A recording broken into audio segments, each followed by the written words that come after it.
Alhamdulillahirabbil alamin wa bihi nasta'inu ala umuri dunya waddin. Wassalatu wassalamu ala asrofil anbiya'i wal mursalin sayyidina wa maulana Muhammadin wa ala alihi wa sahbihi ajma'in. Amma ba'du. Yang terhormat Al-Mukarram Ustadz Arifin Budianto M.Hum sebagai narasumber pertama. Yang saya hormati Ning Muhim Nailul Ulya LC.MUD sebagai narasumber kedua. Dan tidak lupa sahabat Quran yang dirahmati oleh Allah. Puji syukur kehadirat Allah Subhanahu wa Ta'ala yang telah memberikan rahmat dan hidayahnya sehingga kita dapat berkumpul untuk bersama-sama menimba ilmu di dalam acara webinar yang bertemakan pernikahan idaman pada sore hari ini. Bersama narasumber yang hebat dan sangat luar biasa, meskipun dilaksanakan secara online, semoga kita tetap sehat dan selalu senantiasa dijaga oleh Allah Subhanahu wa Ta'ala. Baik, salawat serta salam tetap tercurah limpahkan kepada baginda Nabi besar Muhammad Sallallahu Alaihi Wasallam yang telah menuntun kita dari zaman kegelapan menuju zaman terang benderang, yakni ad-dinul Islam wal iman. Untuk acara pada sore hari ini, saya akan membacakan beberapa rangkaian acaranya. Acara yang pertama yakni pembukaan, acara yang kedua pembacaan tilawah, acara ketiga penyampaian materi, dan dilanjutkan penyampaian materi pada narasumber kedua, dan acara yang terakhir yakni penutup. Untuk memasuki acara yang pertama yakni pembukaan, marilah kita buka acara pada sore hari ini dengan bacaan suratul Fatihah. Ala hadiniyah wa ala kulli niyatin sholihah. Al-Fatihah.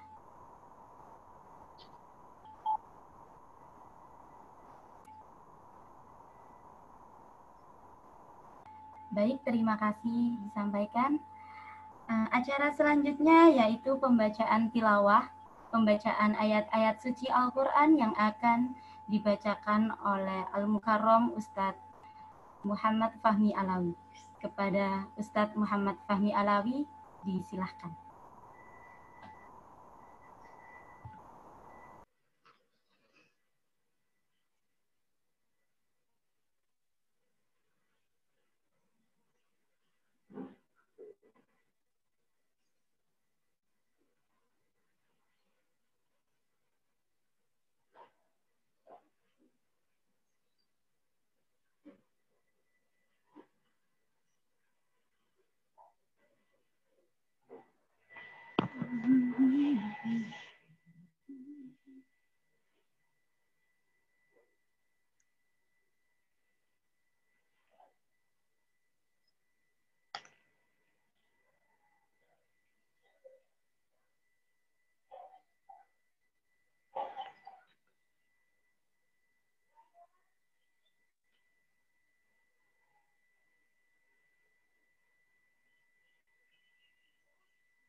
Mohon maaf, mungkin ini ada kesalahan teknis, jadi Ustadz Fahmi masih belum bisa connect dan mengikuti acara sore hari ini. Mungkin bisa kita tunggu sebentar, nggih?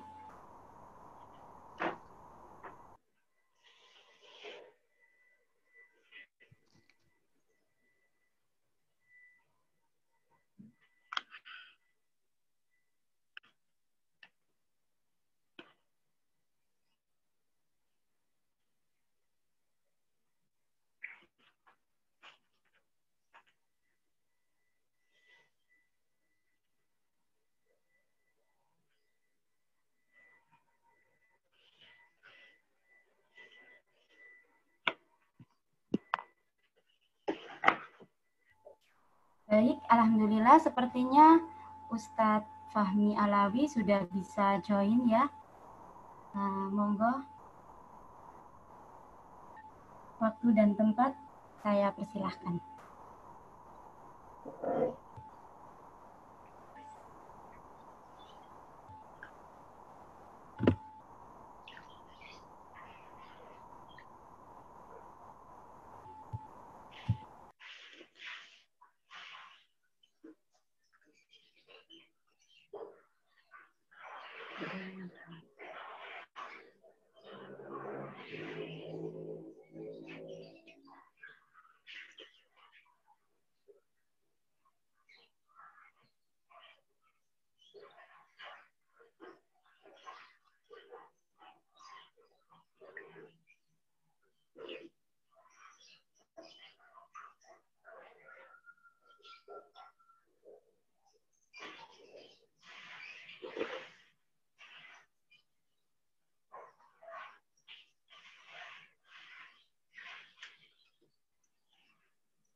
Monggo Ustadz, bisa dimulai.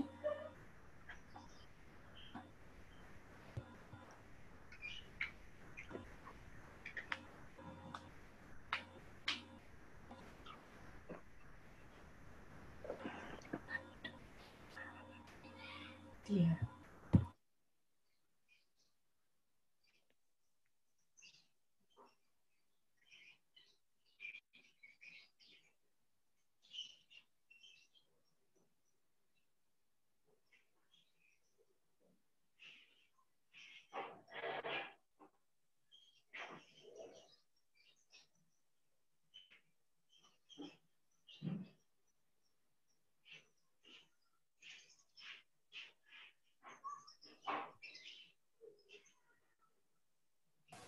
Halo, Ustadz Fahmi. Halo, kendala jaringan kah? Halo. Halo. Bisa dimulai?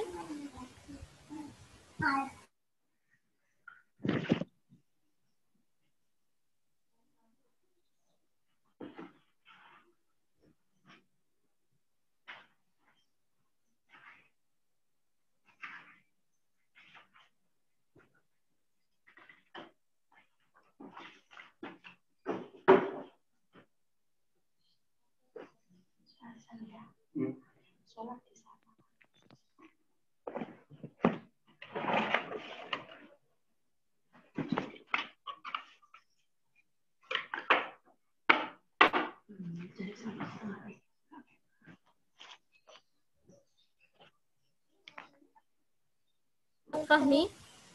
Halo, Ustadz Fahmi?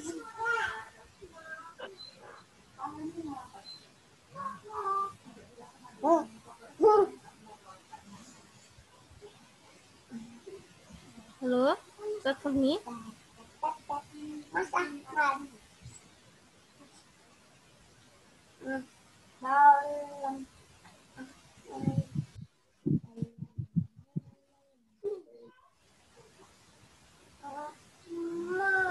Halo, Ustadz Fahmi?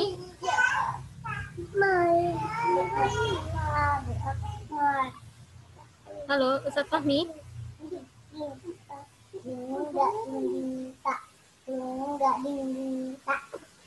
Kak Ica? Kak Ica, halo Kak Ica?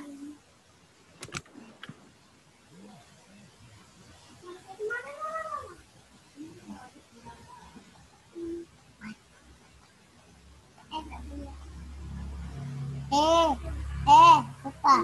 Bu, bacina mal. Apa? Aku mal cakap mal. Ini mau sih kan mau belum.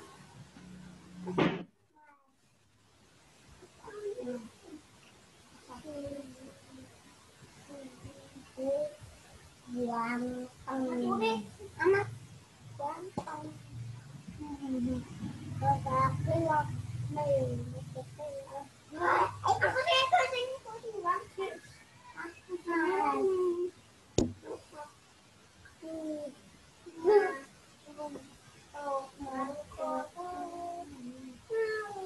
kebijaksanaan ya. Ini kalau pilih Bapak.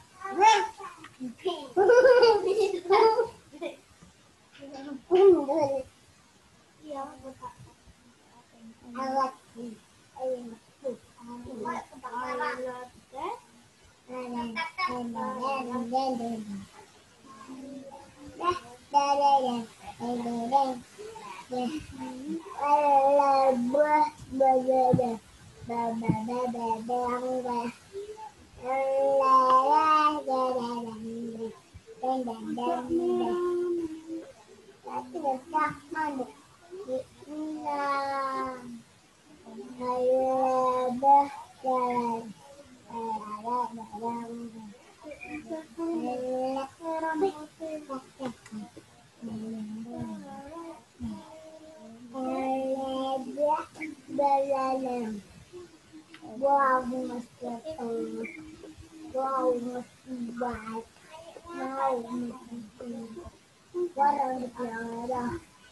tapi lalu dia terus di mana Mas?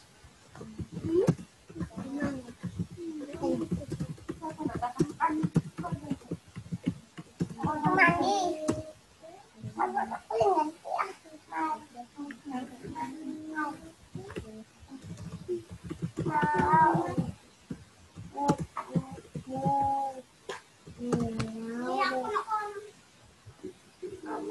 Ustadz Fahmi Alawi.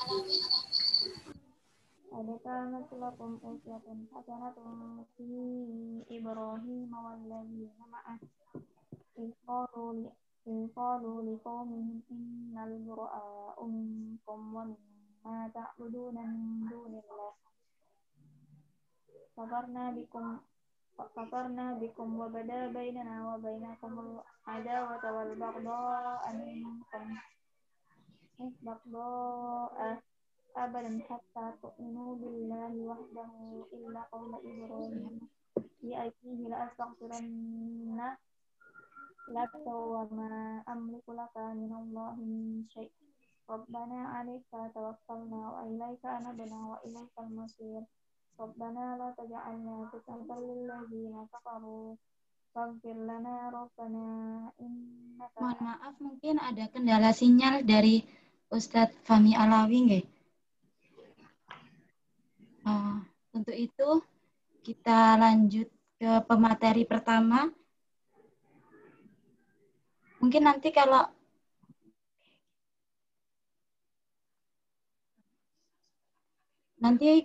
sudah bisa, insya Allah akan dilanjutkan setelah pemateri yang pertama. Untuk itu kita skip dulu dan lanjut ke pemateri yang pertama, yaitu kepada Al-Mukarram Ustadz Arifin Budianto M.Hum sebagai narasumber pertama, dipersilahkan.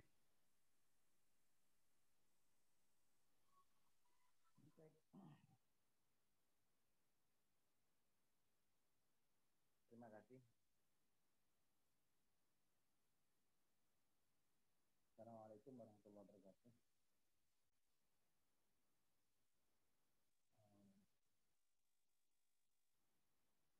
Halo, baik ya? Bisa didengar ya? Halo?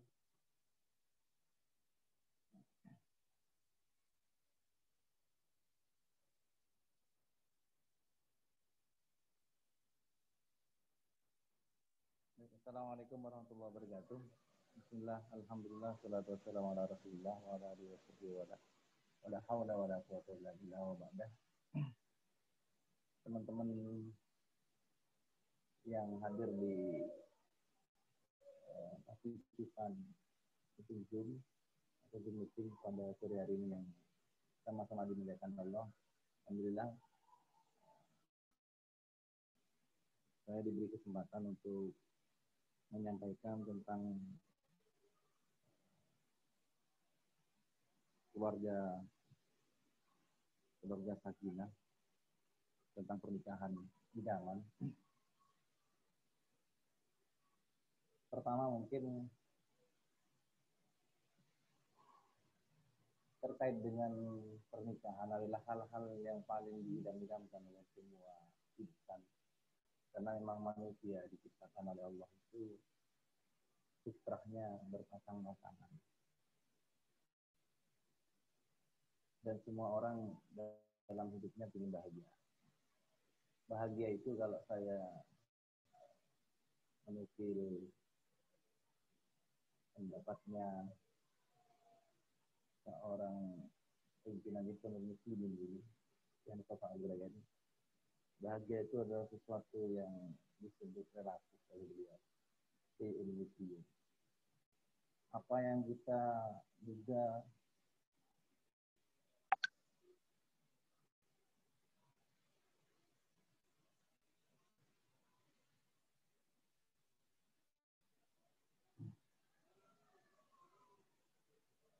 halo?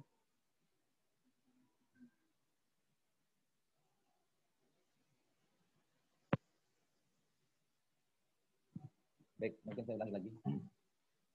Saya Mustafa Al-Ghazali pernah mengatakan bahwa as-sa'adah hiya syai'un nisbi. Kebahagiaan itu adalah sesuatu hal yang sifatnya nisbi, sesuatu yang sifatnya relatif, tergantung orang ya. Ketika kita menilai orang kaya bermobil kemana-mana, naik mobil, rumahnya besar mewah, kita menyangka bahwa dia termasuk orang kaya. Orang kaya pun itu juga ketika melihat orang yang sedang tertawa ceria bersama teman-temannya, dia pasti ngomong itu bahagia. Padahal ketika kita menjadi orang tersebut, kita pun juga akan bertanya, Pak, dan akan iri, ada sifat iri, ada sifat semacam ingin sama dengan mereka-mereka yang berbahagia. Oleh karena itu benar kalau dikatakan bahagia itu adalah sesuatu hal yang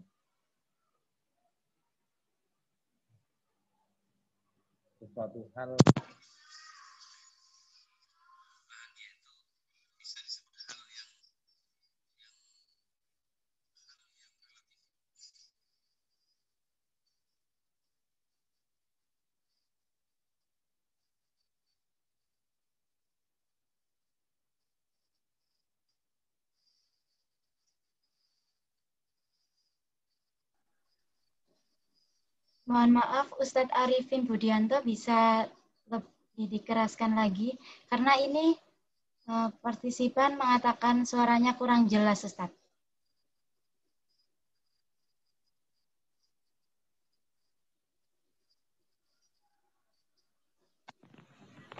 Halo Mbak Ica. Okay. Halo, bisa didengar? Sudah bisa. Sudah jelas. Okay. Alhamdulillah sudah halo? Jelas. Kurang jelas? Sudah jelas. Sudah ya? Baik. Karena judulnya adalah, saya akan mengikuti judul sesuai yang diminta, tentang pernikahan. Keluarga idaman ya.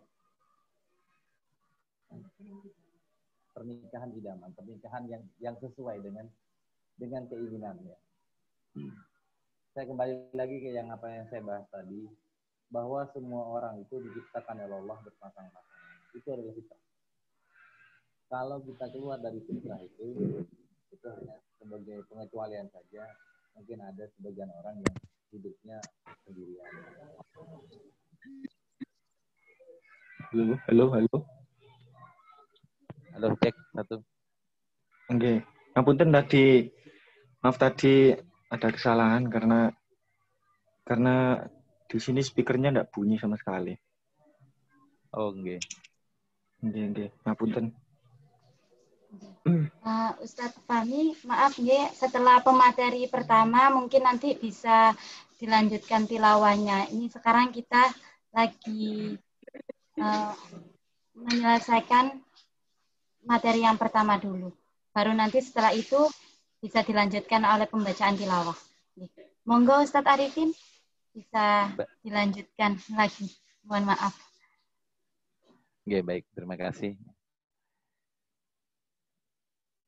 Rumah tangga yang bahagia. Kalau kita membahas bahagia, memang bahagia itu sesuatu yang yang relatif, yang tergantung orangnya sebenarnya. Bahagia itu sendiri kalau didefinisikan mungkin tidak akan sesuai dengan apa yang kita inginkan. Tapi standar bahagia itu sudah ada ditetapkan oleh Rasulullah SAW. Saya mungkin kembali dulu kepada fitrah orang. Fitrah orang di antara fitrah manusia itu adalah berpasang-pasangan. Termasuk fitrah orang itu juga senang pada pasangannya. Kalau di Quran kan sudah jelas, zuina linnas hubbus syahawat minan nisa wal banin ila al-ayah. Orang itu pasti diberi kesenangan terhadap pasangannya, punya senang terhadap anaknya. Ini yang disebut dengan kesenangan. Terkait dengan pernikahan, dulu satu-satunya syariat yang turun di surga itu diturunkan pada nenek moyang kita, Nabi Adam, adalah syariat nikah. Di surga, Nabi Adam tidak diperintah untuk melaksanakan syariat yang lain. Pernikahan adalah hal yang paling sakral. Kalau kita lihat dari sejarahnya, Nabi Adam itu di surga kurang apa sebenarnya? Apapun dipenuhi oleh Allah Subhanahu wa taala. Kebutuhan apapun yang diminta dipenuhi oleh Allah Subhanahu wa taala.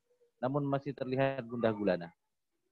Sampai akhirnya diambilkan dari tulang rusuknya yang sebelah kiri, diciptakanlah Ibu Hawa. Dalam satu riwayat, diciptakan dari jenis yang sama, Ibu Hawa. Ketika diciptakan Ibu Hawa, Nabi Adam waktu itu masih tidur, ketika terbangun sudah ada Ibu Hawa di sampingnya.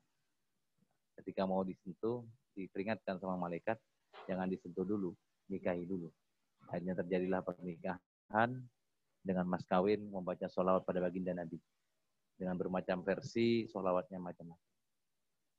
Inilah pernikahan satu-satunya syariat yang turun di surga, antara pernikahannya Ibu Hawa dan Nabi Adam. Kalau kita kembali kepada hal itu, apa sebenarnya hikmah dari pernikahan Nabi Adam ini? Pertama yang bisa kita ambil hikmahnya, bahwa sekaya apapun kita, setinggi apapun pangkat kita, sehebat apapun kita, ketika masih belum ada pasangan, maka perlu dipertanyakan tentang kebahagiaannya. Bahagia yang sejati adalah ketika kita bertemu dengan pasangan kita. Nabi Adam di surga ketika bertemu dengan Ibu Hawa, baru terasa bahagia.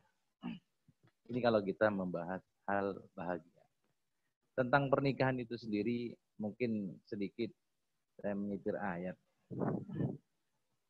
Wa min ayatihi an khalaqa lakum min anfusikum azwaja litaskunu ilaiha wa ja'ala bainakum mawaddatan wa rahmah. Inna fi dzalika laayatin liqaumin yatafakkarun. Ayat ini ayat yang terkenal. Saya yakin semua yang hadir di sini pasti paham semua. Bahkan dengan arti-artinya, dengan tafsir-tafsirnya mungkin sudah dipahami. Ayat tentang masalah pernikahan. Di ayat ini termasuk tanda-tanda kebesaran Allah. Tanda-tanda kebesaran Allah adalah wa min ayatihi an khalaqalakum min anfusikum. Diciptakan dari min an khalaqalakum min anfusikum, dari diri kalian, dari azwaja, berpasang-pasangan. Bahkan setiap makhluk pun diciptakan oleh Allah berpasang-pasangan. Kita oleh Allah diciptakan sudah berpasang-pasangan. Apa kita dipasangkan oleh Allah? Kalau kita melihat hadis, ada sebuah hadis berbunyi al-arwah ajnadun mujannadah. Roh itu oleh Allah ketika di langit dunia. Dulu ajnadun mujannadah, dikelompok-kelompokkan. Ketika dari Lauhil Mahfud, roh itu diturunkan ke langit dunia dalam bentuk kelompok-kelompok. Dalam satu kelompok itu ada beberapa roh. Bahkan kata para guru-guru kami yang di pondok pesantren dulu, bahkan ada yang sampai ribuan roh. dari satu kelompok ini, atau kalau bahasa gampangnya atau biar mudah dinalar, satu botol. Ada beberapa botol di langit dunia. Kita ada di situ dulu. Sebelum kita ditiupkan ke rahim seorang ibu, kita masih ada di langit dunia. Dalam bentuk berkelompok-kelompok. Roh-roh itu yang ada dalam satu botol, dalam satu kelompok itu, hampir sama karakternya. Cara pikirnya. Ketika waktunya ditiupkan ke rahim seorang ibu, maka roh itu ditiupkan. Ada sebagian yang mungkin ada di desa ini, yang satunya di desa sana. Bahkan antar kota, bahkan antar negara. Sehingga ketika roh ini suatu saat nanti bertemu di alam nyata di dunia, maka pasti akan langsung ada kesamaan. Karena memang oleh Allah sudah ditakdir di alam ruh sudah kumpul dalam satu kelompok. Beda ketika roh kita dulu tidak dalam satu kelompok. Maka ketika kita intent bertemu setiap hari pun pasti tidak akan ada setrum. Inilah rahasia Allah. Jodoh termasuk salah satu rahasia Allah Subhanahu wa taala. Dan jodoh termasuk tanda-tanda kebesaran Allah yang tidak bisa kita pungkiri. Baiklah hadirin, termasuk tanda-tanda kebesaran Allah diciptakan dari diri kalian adalah pasangan. Apa tujuannya kita diberi istri, diberi suami, diberi pasangan? Tujuannya apa? Apa tujuan kita berkeluarga? Allah berfirman di situ, litaskunu ilaiha. Agar kita bisa sakinah di sana. Litaskunu ilaiha. Wa ja'ala bainakum mawaddata wa rahmah. Dan dijadikan wa ja'ala bainakum di antara kalian mawaddah wa rahmah. Inilah yang terkenal di antara anak-anak muda sekarang. Semoga kalau ketika ada temannya nikah, wedding, semoga samara. Ada yang mengatakan samawa ya. Samara, sakinah, mawaddah, warahmah. Padahal kita belum tahu juga sakinah, mawaddah, warahmah itu seperti apa. Ya kalau diartikan secara literlak, secara bahasa, sakinah itu ya tenang, anteng gitu aja. Ya. Terus mawaddah itu juga termasuk salah satu termasuk nama Allah, Wadud, Al-Wadud. Ya, kasih sayang, ya, cinta, rahmah. Saya kira paham semua kalau rahmah. Rahmah, ya, semoga mendapatkan rahmat Allah. Ya, rahmat dan ampunan kan sering kita mendengar bahasa-bahasa yang sakinah. Sakinah kalau kita kaji dari sakana. Orang Arab bilang rumah itu bahasa Arabnya maskan. Bisa bilang juga bed. Atau bisa bilang juga dar, rumah. Maskan, rumah. Atau kita juga ketika ngaji dulu, ya, ada istilah sukun, ada istilah syiddah, ada istilah fathah, kasroh. Ya. Sukun. Ya. Sukun itu juga dari sakana. Sakana yaskunu, sukunan. Apa artinya? Sukun itu mati. Sukun itu mati kalau kita ngaji. Artinya huruf yang kalau sudah disukun, berarti sudah diam. Nggak bisa kita hidupkan lagi. Sakinah itu anteng, diam. Maskan juga diambil dari sakana. Artinya rumah. Artinya seorang suami atau seorang istri sesibuk apapun, sebisa mungkin dalam sehari itu bertemu dalam satu rumah. Ini kalau kita artikan rumah. Kalau kita artikan ketenangan, kesejukan, ketenangan, anteng, tenang, artinya rumah tangga itu harus dipenuhi dengan ketenangan. Jadi pernikahan yang sejati adalah pernikahan yang di situ tercipta ketenangan. Ketenangan itu bisa didapat ketika suami dan istri itu saling memahami dan saling yang lain. Rumah tangga bisa disebut rumah tangga yang sakinah, yang ketika di situ meminimalisir pertengkaran. Kalau pertengkaran tidak mungkin tidak ada. Karena seorang suami dan seorang istri itu lahir dari bapak dan ibu yang berbeda. Bahkan dari daerah yang berbeda. Bahkan dari luar kota. Atau bisa jadi dari luar negara. Jadi banyak persepsi, banyak adat, tradisi yang harus mungkin diselaraskan. Ini mungkin. ketika kita membahas sakinah. Oleh karena itu Allah berfirman-Nya litaskunu ilaiha. Allah pakai huruf jar ilah. Bukan litaskunu laha. Bukan litaskunu alaiha. Atau bukan litaskunuha, bukan. Tapi ilah. Ilah kalau kita belajar nahwu dulu, ilah itu lebih kepada apa? Intihaul ghayah. Tapi pelan-pelan, step by step, tadrijan. Artinya apa? Sakinah itu akan didapat, tapi pelan-pelan. Makanya Allah sudah memprediksi, manusia, seorang suami dan istri tidak akan mencapai sakinah seketika itu, tidak mungkin. Karenanya Allah berfirman ilah.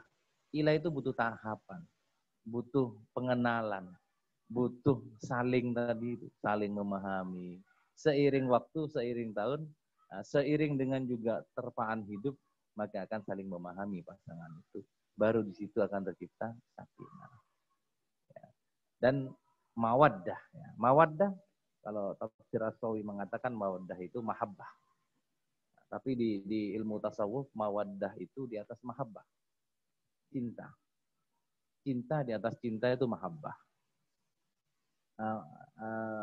Cinta di atas cinta itu mawaddah. Itu. Jadi ketika kita mengartikan cinta, mungkin apa istilahnya, cintanya pemuda yang lagi pacaran itu mungkin bisa dikatakan mahabbah. Tapi ketika mawaddah itu sudah ada di lingkungan mawaddah. Warahmah, rahmah itu lebih kepada syafaqah. Syafaqah. Syafaqah itu kalau bahasa saya itu empati. Empati. Kasihan, atau orang Jawa bilang saaken. Jadi semakin tua biasanya orang itu semakin rahmat terhadap pasangannya. Semakin kasihan. Nah, rasa kasih sayang semakin tambah. Kasihan kalau ditinggalkan. Kasihan kalau dimarahi. Jadi lebih kepada nilai-nilai empatinya yang muncul. Orang nikah ketika 3 hal ini dijadikan tujuan utama, maka insya Allah dengan seiring waktu akan tercapai sebuah barokah. Nikah itu yang dicarikan keberkahan. Makanya Rasulullah setiap dalam acara pernikahan doanya hanya yang disebut satu itu. Riwayatnya barakallahu laka wa baraka alaika wa jama'a bainakuma fi khair. Mudah-mudahan berkah atas kamu, dan dikumpulkan kalian berdua dalam kebaikan. Berkah itu kalau kita tafsiri, kalau kita teliti baik bahasa, banyak ulama yang menjelaskan tentang masalah berkah. Ya. Makanya di manten ada berkat barangnya, ya. Tapi beda ya, kalau berkat yang dikasihkan itu beda.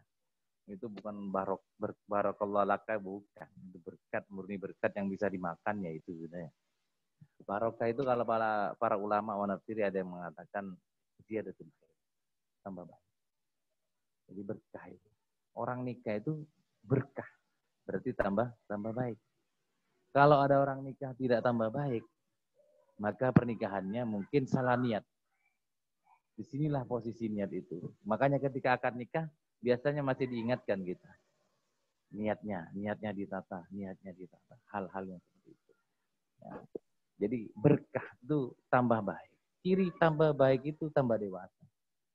Dalam menghadapi segala hal, tambah dewasa.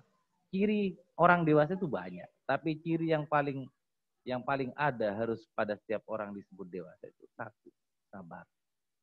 Sabar menghadapi terpaan hidup. Sabar menghadapi suami. Nah, kalau sudah sabar, berarti di situ tercapai berkah yang ada. Itu hanya salah satu cirinya. Ya. Jadi orang nikah itu tujuannya mencari berkah. Oleh karena itu ditata. Ketika hendak menuju ke pelaminan, hendak menikah, hendak akdun nikah, ijab qabul, seorang calon suami, ini ditata niatnya. Kenapa harus ditata niat? Karena niat itu juga penentu. Ada sabda Rasul, awakhirul ulum ala awailiha. Akhir sesuatu itu apa kata awal? Bahkan Rasul pernah bersabda, Innamal a'mal binniyat. Wa innama likulli imri'in ma nawa. Apa kata niat? Kalau niatnya itu tentang masalah hijrah. Kalau niatnya hijrahnya itu karena perempuan, ya yang didapat perempuan. Kalau karena harta, ya harta. Tapi kalau yang niatnya karena Allah Subhanahu wa Ta'ala, maka dia akan dapat Allah Subhanahu wa Ta'ala, dapat ridho. Termasuk nikah. Nikah ini yang terbaik niatnya apa? Kalau saya ngikuti salafus sholih saja. Kalau salafus sholih itu para salafus sholih, seperti Al-Ghazali dan lain-lain. Termasuk kata Al-Ghazali, niat yang paling utama itu taqarrub ilallah, ibadah. Ta'abbudan ilallah. Ketika hendak nikah, niat yang pertama, saya niat ibadah. Karena memang nikah itu ibadah. Nikah itu nilainya ibadah. Bahkan setelah nikah, ibadahnya berlipat-lipat ganda pahalanya. Sampai-sampai ketika seorang suami bekerja dan ditakdir oleh Allah harus mati di saat bekerja itu menafkahi istri dan anak-anaknya, maka dia matinya mati syahid. Subhanallah. Dari nilai tingginya sebuah pernikahan, ibadah. Oleh karena itu niati ibadah. Sholatnya berlipat-lipat ganda. Ketika bujangan mungkin satu sholatnya nilainya 1. Ketika sudah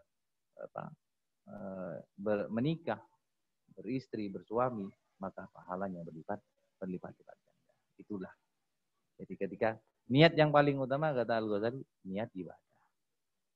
Yang kedua, niat yang perlu diniati. Harus diniati ketika kita akan menikah. Bahkan harus diulang-ulang. Apa itu? Mencari keturunan yang solihah. Itu prioritas nomor 2. Bukan mencari harta. Bukan mencari pangkat dan kedudukan. Kalau sudah niatnya ke sana, ya dapat juga. Tapi dapatnya ya harta.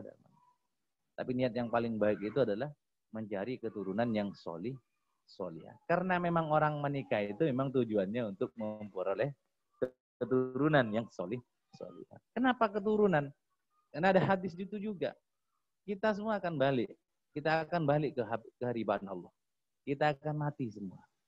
Dan ketika kita mati, tidak ada yang nyampe kepada kita kecuali 3 hal. Idza mata ibnu Adam, ingqata. Kan gitu. Ingqata amaluhu illa min sanad. Seluruh amalnya terputus kecuali dari 3.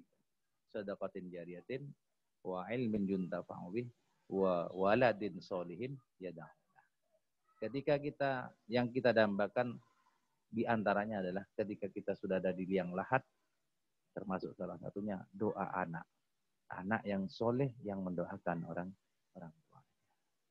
Tetangga bisa juga kadang doa. Murid bisa doakan guru. Tapi kan mereka juga punya orang tua. Tetangga pun juga mendoakan kita. Kalau kita undang, ya 7 harinya, 100 harinya. Besok-besok suruh doa. Ya jarang juga karena dia punya orang tua. Oleh karena itu mari kita tinggalkan keturunan yang solihah. Wal yakhshal ladzina law taraku min khalfihim dzurriyyatan dhiyafan khafun 'alaihim. Kan takutlah kalian meninggalkan keturunan yang dhi'afan. Dhi'afan ini dhaif bukan dhaif fisik bukan. Tapi dhaif iman, naudzubillah. Oleh karena itu niati di awal hendak menikah. Nah, mungkin di sini ada yang hadir yang masih jomblo mungkin. Niati untuk memperoleh nanti keturunan yang solihah. Baru setelah itu action. Niat saja enggak cukup, juga harus action. Ya. Itu mungkin tentang sakinah. Jadi sakinah itu taskun itu ilah.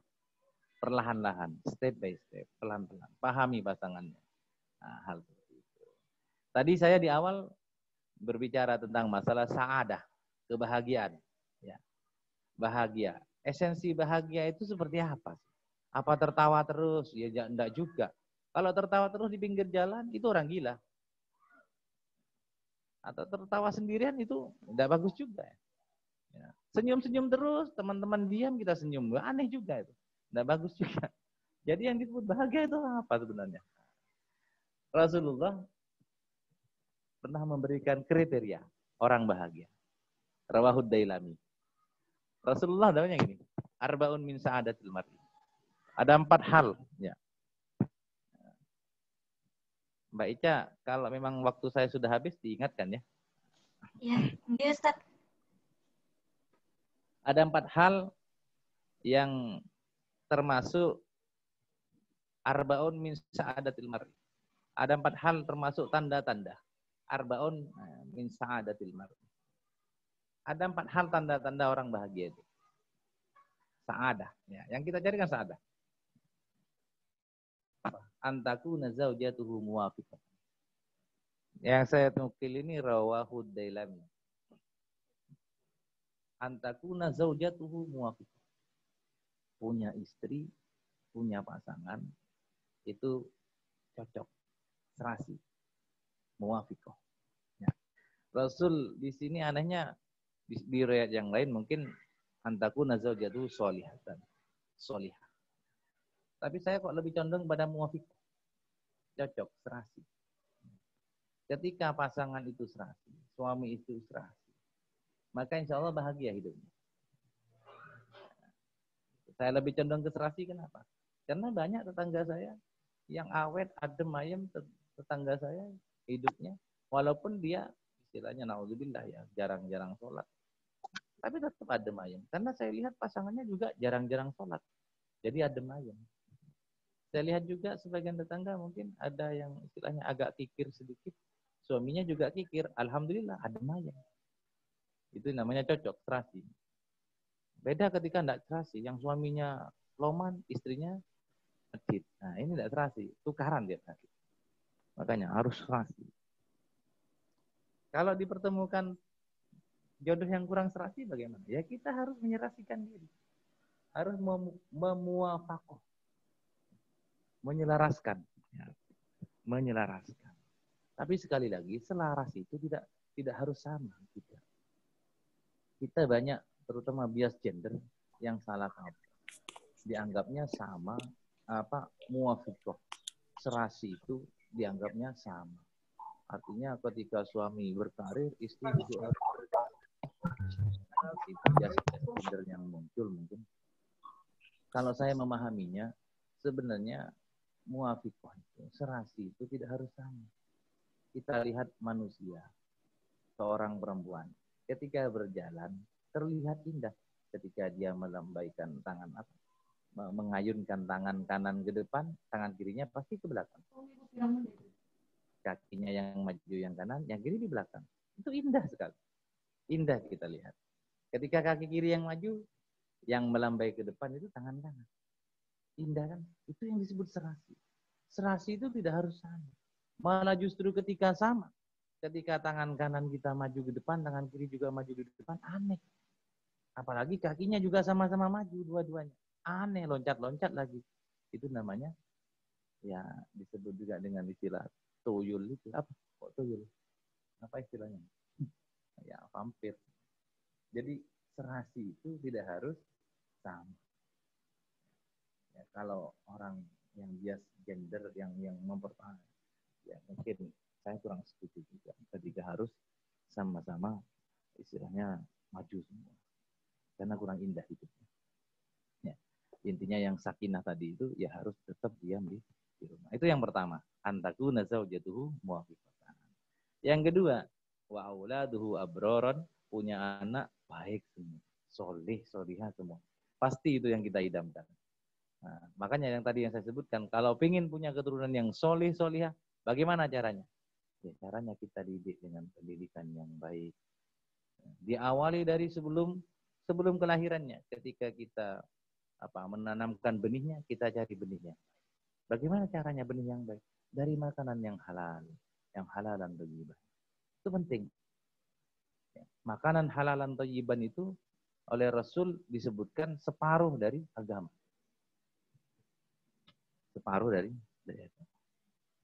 Kenapa disebut separuh dari agama? Man tazawwaja faqad istakmala nisfuddin. Siapa orang nikah, separuh agamanya sempurna. Falyattaqillah bin nisfil akhir. Maka separuh yang lain ya, disempurnakan. Bertakwalah kepada Allah untuk menyempurnakan separuh yang lain. Saya lebih suka ulama yang menafsiri bahwa sebenarnya orang menikah itu separuh agama sempurna. Kok bisa? Saya pernah ditanya oleh murid, kok bisa separuh langsung sempurna? Separuh. Setelah itu disuruh bertakwa separuh yang lain. Apa? Ya. Sebenarnya ini juga sebenarnya kalau kita mau jujur, kehidupan kita di dunia ini yang paling urgen itu dari tubuh kita hanya 2. Apa itu? Ya. Kita kesana kemari bekerja banting tulang, bekerja siang malam, tujuannya agar keluarga kita bisa makan. Makan itu urusan apa? Urusan perut. Urusan perut. Jadi, kita kesana kemari. Orang tidak punya rumah masih hidup. Orang tidak punya rumah masih bisa hidup. Asalkan dia bisa makan. Orang gila itu masih makan, hidup. Padahal tidurnya di emperan, tidak punya rumah. Tapi ketika sudah tidak bisa makan, inilah manusia. Jadi perut adalah hal yang paling utama dalam kehidupan kita. Ketika sudah sampai usianya, yang juga dibutuhkan, yang juga kebutuhan yang paling utama kita adalah di bawah perut. Di bawah perut ini caranya, bagaimana agar memperoleh yang di bawah perut? Caranya dengan melalui pernikahan. Dengan menikah, maka yang di bawah perut menjadi halal. Makanya disebut separuh agama sempurna, karena yang di bawah perut sudah halal. Tinggal separuh yang lain yang harus kita berhati-hati. Falyattaqillah fin nasbil akhir. Apa separuh yang lain itu? Ya perut itu. Justru itu yang paling berbahaya. Apalagi di zaman yang seperti sekarang ini. Yang sulit jadi. Kita yang kata orang-orang itu cari yang haram saja sulit. Kalau dulu kan cari yang halal sulit. Sekarang itu cari yang haram sulit. Yang haram loh sulit katanya. Cari sulitnya mencari rezeki. Tapi insya Allah dengan azam yang kuat, dengan niat dan ikhtiar bekerja, insya Allah akan dimudahkan oleh Allah. Kalau kita berkeluarga akan dimudahkan oleh Allah. Insya Allah Mbak Ica sudah paham. Kan ada ayatnya ya. Ayat berapa itu? Kalau tidak keliru surat apa itu? An-Nur ya. Ayat 32 ya. 32 apa? Yang ayatnya bunyinya wa ankihul a'udzubillahi minasyaitonirrajim wa ankihul ayama minkum was-solihina min ibadikum wa imaikum iyakunu fuqara'a yughnihimullahu min fadli wallahu wasi'un alim. Kan gitu. Jadi kalau seorang laki-laki dan seorang perempuan menikah, ada jaminan dari Allah. Yughnihimullahu min fadli. Akan dikayakan. Yughni itu dari agna yugni. Allah yang akan membayar. Inilah. Di rumah tangga yang bahagia, yang kedua punya turunan yang solihah. Bagaimana sekiranya yang masuk ke perut kita adalah yang halal dan thayyiban, malam harinya kita berdoa, kita doakan pada Allah. Mudah-mudahan anak kita, keturunan kita menjadi yang solihah. Itu. Yang ketiga yang juga tidak kalah pentingnya kata Rasulullah, ciri tanda-tanda orang bahagia itu adalah wa ikhwanuhu sholihin. Punya ikhwan, punya teman. Ya, termasuk kita pada sore hari ini kita ketemu dalam forum majelis yang baik, majelis ilmu. Ini adalah hal-hal yang baik, berteman dengan orang-orang baik. Biasakan untuk berteman dengan orang-orang yang baik. Ya, itu adalah salah satu kebahagiaan yang tidak bisa diukur dengan uang, apalagi diukur dengan apa? Paket internet. Tidak usah diukur dengan paket internet. Yang terakhir, kalau pingin bahagia rumah tangga kita kata Rasul, wa ayyakuna rizquhu fi baladi. Cari rezekinya jangan jauh-jauh, Mas. Apa artinya? Artinya sesibuk apapun kita, usahakan setidaknya sehari itu kita pulang ke rumah. Jangan nginep di kantor. Kecuali memang di situ mendesak. Artinya usahakan ketemu sama pasangan. Tidak usah jauh-jauh. Kerja di dalam negeri saja. Kita cari rezeki Allah yang tersebar di dalam negeri saja. Yang sekiranya kita masih bisa pulang ke rumah. Karena apa? Karena kebahagiaan itu bukan dengan materi saja. Materi penting. Uang itu penting. Penting. Karena tanpa uang lemes kata orang. Sehebat apapun kita tanpa uang, ya lemes. Lemes kalau tanpa uang. Uang memang penting. Uang memang benar sih, bukan segala-galanya. Tapi sekarang kita kemana-mana pakai uang. Mau belanja, nggak pakai uang, diusir kita. Makanya penting. bekerja, ikhtiar kita mencari nafkah itu penting. Tapi usahakan bahwa materi itu bukan segala-galanya kebahagiaan. Istri kita tiap hari kita transfer uang, tapi tidak pernah ketemu. Maka itu kebahagiaannya masih dipertanyakan. Oleh karena itu yang rajin-rajin ketemu, ya, ketemu dengan pasangan, ketemu. Itu ya, itu 4 hal. Punya istri, pasangan yang muwafiqah, yang serasi. Yang kedua punya keturunan yang solihah, punya teman-teman bergaul dimanapun saja, di organisasi, di apa, kita bergaul dengan orang-orang yang baik, kumpul dengan orang-orang yang baik. Yang terakhir, mencari nafkah Allah, rizki, usahakan masih di negeri sendiri, yakuna rizku fi baladih, jangan jauh-jauh, usahakan bisa setiap hari masih bertemu dengan pasangan. Itu Rasulullah ya. Insya Allah sa'adah itu akan dicapai. Nah, ketika kita berbicara tentang pernikahan idaman, saya lebih condongnya di sana. Dan memang tujuan orang nikah itu memang sakinah, mawaddah warahmah, sesuai juga dengan keinginan negara kita dalam kompilasi hukum Islam, ya, Impres tahun 1991, bahwa sakinah, mawaddah warahmah itu adalah menjadi tujuan dari orang menikah. Ya harus tercapai, ya harus kita menyelesaikan. Bagaimana caranya? Ya ikuti Rasulullah. Bagaimana caranya? Khairukum li ahli wa ana khairukum li ahli. Sebaik-baiknya kalian adalah yang paling baik terhadap keluarganya, yang paling baik terhadap istrinya, terhadap suami. Wa ana khairukum li ahli. Saya adalah yang paling baik terhadap keluarga, kata Rasulullah. Karena itu bagaimana caranya? Ya niru akhlaknya Rasulullah terhadap istri, niru akhlaknya para ummahatul mukminin ketika melayani Rasulullah. Di Al-Quran kita diingatkan, bahkan ditulis ketika kita kalau orang sini bilangnya bowo. Ya, ketika kita diundang di resepsi, biasanya ada tulisan besar-besar, washiruhunna bil ma'ruf. Washiruhunna. Padahal kita kadang tidak paham juga apa artinya, kadang tidak paham. Ya. Yang kita paham kan pergaulilah, ya, gitu ya. Kalau makna terjemah yang sering kita dengar kan, washiruhunna bil ma'ruf. Pergaulilah dengan baik, pergaulilah dengan baik. Ayat lengkapnya gimana itu? Wa'ashiruhunna, terusannya gimana? Wa'ashiruhunna bil ma'ruf. Fa in kadtumuhunna fa asa an takrahu syai'an wa yaj'alallahu fihi khairan katsiran. Wa'ashiruhunna. Mu'asyarah itu apa? Mu'asyarah itu menggauli. Asyara yu'ashiru mu'asyaratan. Dalam berhubungan suami dengan istri, pergaulan sehari-hari, muasyarah kita dengan pasangan kita bil ma'ruf dengan baik. Di situ pakai wazan asyarah. Kalau dalam ilmu tasrif, ilmu sharaf, izun fa'ala yufa'ilu mufa'alatan. Sulasi mazid rubai itu. Ketika ikut wazan fa'ala yufa'ilu mufa'alatan, itu maknanya diantaranya yang sering adalah musyarakah. Musyarakah bainal itsnain. Musyarakah itu apa? Musyarakah itu gampangannya ada makna saling, yang kata saya tadi itu, saling memahami, saling berbuat baik. Ketika seorang suami dan istri, ketika sudah ada saling, maka di situ akan lambat laun akan tercipta keluarga yang sakinah, mawaddah warahmah. Kalau suatu saat ada yang tidak disenangi dari suami, ada yang tidak disenangi dari istri, bagaimana? Mu'asyarah.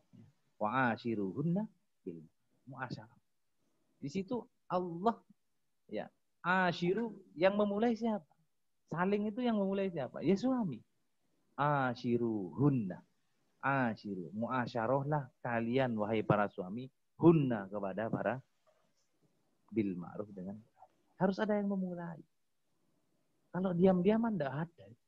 Jadi harus dimulai. Itulah mu'asyarah. Ya. Dan kalau kita ada hal yang kurang kita senangi dari pasangan kita, bagaimana? Apa kita tetap berbuat baik atau gimana? Ya. Itu sudah diprediksi Allah. Fa in karihtumuhunna, kalau ada hal yang tidak kamu sukai dari pasangan kamu. Ya, sudah diprediksi. Artinya apa? Pasti. Ada ketidakcocokan itu pasti. Kenapa? Ya saya katakan tadi di awal. Kok kita anaknya orang berbeda? Bapaknya berbeda, ibunya berbeda, daerahnya berbeda. Bahkan tradisi dan adat istiadatnya juga berbeda. Kalau tidak berusaha untuk saling, tidak mungkin. Nah, fa in karihtumuhunna, kalau ada hal yang tidak disenangi dari pasangan kita, bagaimana? Fastamirrul ibadah. Itu ada yang terbuang. Fastamirrul ibadah. Fastamirrul muasyarah. Teruskan bermuasyarah. Teruskan bermuasyarah dengan baik. Itu jawabannya. Kenapa kok kita tetap disuruh? Ya, fa in karihtumuhunna fastamirrul muasyarah. Kenapa? Kenapa tafsirnya fastamirrul muasyarah? Kenapa? Fa in karihtumuhunna, karena ini ada hal yang di luar nalar kita. Fa asa an takrahu syai'an wa yaj'alallahu fihi khairan katsira. Bisa jadi hal yang tidak kita senangi di sini, di dalamnya ada hikmah. Khairan katsira, ada kebaikan yang banyak. Apa kebaikan yang banyak itu? Yang paling jelas adalah keturunan kita yang kita harapkan menjadi anak yang soleh, solihah. Syukur-syukur istri kita, pasangan kita, suami kita serasi dengan kita. Itu mungkin yang dapat saya sampaikan, Mbak Ica. Mohon maaf ya. Bila ada, ya terima kasih dari saya. Mungkin cukup dengan dulu ya. Assalamualaikum warahmatullahi wabarakatuh. Waalaikumsalam warahmatullahi wabarakatuh. Jazakumullah Ustadz Arifin Budianto. Untuk diskusi tanya jawabnya nanti sekaligus pemateri yang kedua nggih, para sahabat Quran. Untuk acara selanjutnya yaitu pembacaan tilawah yang akan disampaikan kepada Ustadz Fahmi Alawi. Kepada beliau disilahkan.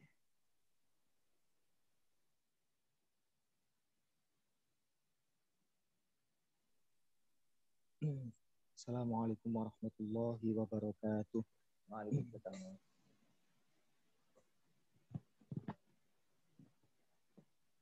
A'udzu billahi minasy syaithanir rajim.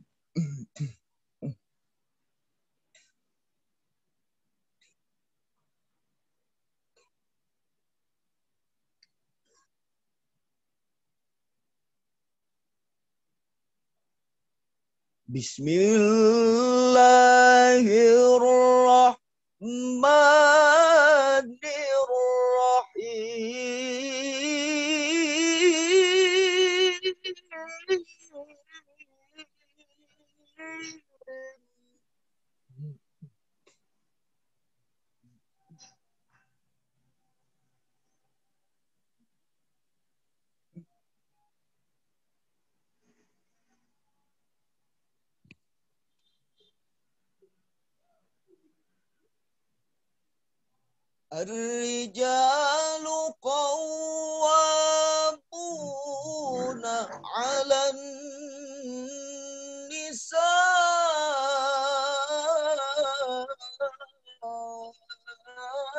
bima faddala Allahu ba'dahum 'ala ba'd.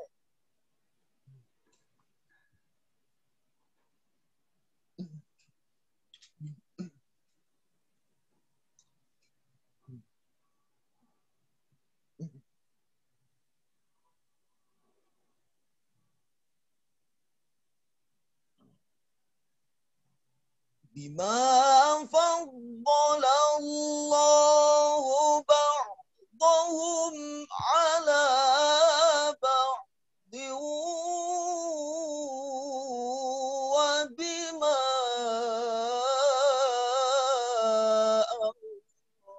anfaqu min amwalihim.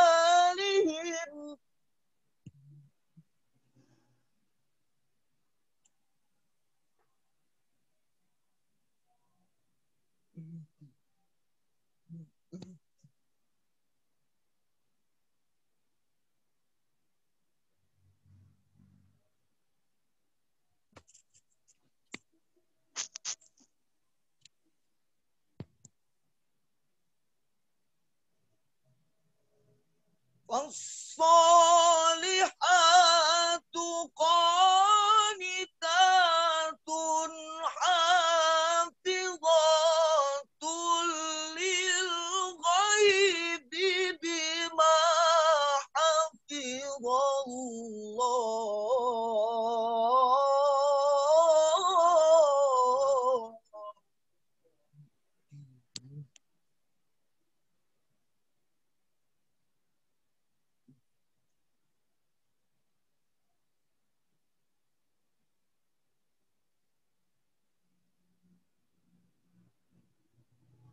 واللاتي تخافون نشوزهن فعظوهن واهجروهن في المضاجع واضربوهن.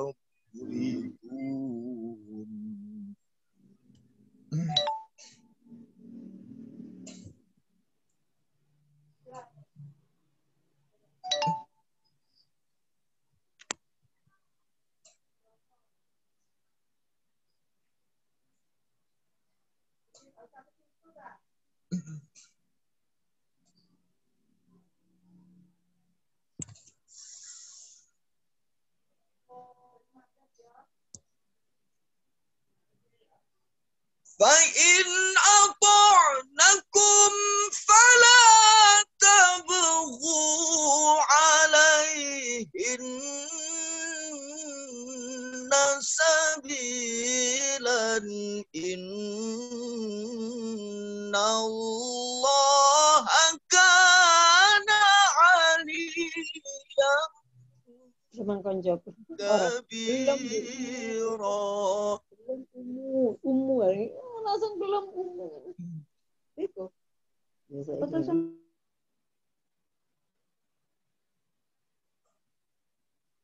Inna Allah kana aliyan kabira. Sadaqallahul azim.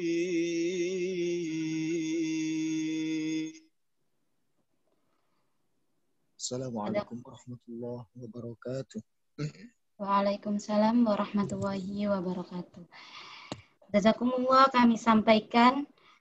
Semoga kita semua mendapatkan syafaat dan keberkahan dari Al-Quran. Baik, untuk acara selanjutnya yaitu pemateri kedua yang akan disampaikan oleh Ning Muhim Nailul Ulia LC MUD. Kepada Ning Muhim Nailul Ulia, disilahkan. Monggo. Baik, terima kasih atas waktu dan kesempatan yang diberikan. Assalamualaikum warahmatullahi wabarakatuh. Alhamdulillahirabbil alamin wassalatu wassalamu ala asyrafil anbiya'i wal mursalin sayyidina wa maulana Muhammadin wa ala alihi wa sahbihi ajma'in, amma ba'd.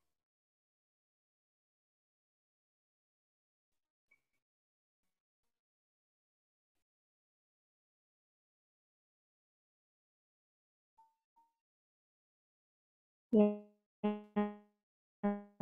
kami hormati, pertama saya ucapkan terima kasih.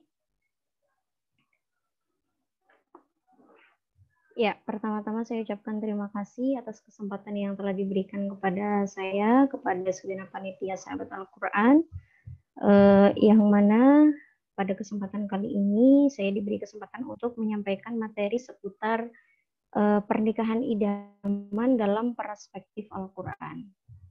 Jadi mungkin sebelumnya materi yang saya sampaikan nanti mungkin akan berkisar dalam seputar teori ya.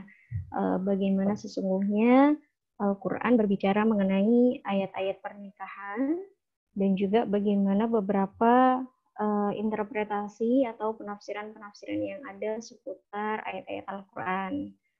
Dan di sini saya tidak bermaksud menggurui para bapak dan ibu sekalian yang tentunya mungkin lebih senior dari saya, akan tetapi di sini saya hanya sekedar berbagi atas rumpun keilmuan yang memang saya miliki. Jadi izinkan saya untuk men-share materi saya. Ya, baik, pernikahan dalam perspektif Al-Quran. Jadi tadi sudah disampaikan Bapak Arifin Budianto bahwa pernikahan itu adalah sebuah fitrah ya, fitrah yang dimiliki oleh manusia dan juga merupakan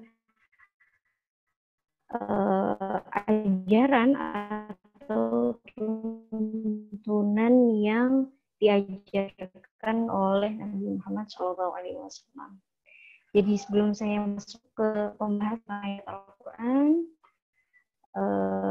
ada hadis yang telah masyhur, ada hadis yang telah kita sering kali dengar bersama, kita telah bersama bahwasanya Rasulullah SAW qala an-nikahu sunnati faman raghiba an sunnati falaysa minni.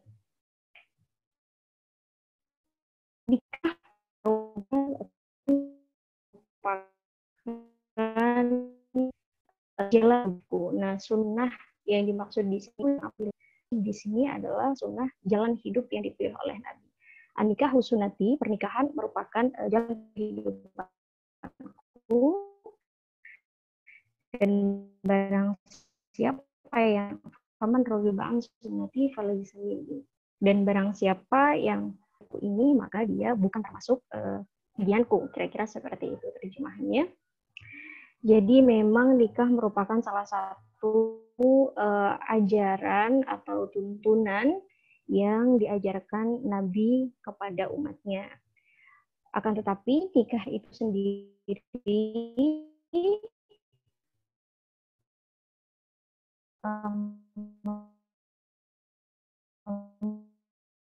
memiliki hukum yang bermacam-macam. Ada yang lalu berkaitan dengan sunnah itu tersendiri, tergantung bagaimana latar belakang atau niat dan juga latar belakang sosiologis atau kedua pasangan yang hendak melaksanakan nikah itu sendiri. Nah, kemudian di dalam Al-Quran ada dua kata yang sebenarnya terlihat seperti sinonim atau terlihat seperti padanan kata, akan tetapi sesungguhnya hampir saja berbeda. Pernikahan ini seringkali diutarakan dengan kedua lafaz ini, nikah dan zawaj. Nah, kata nakaha sendiri dan juga beberapa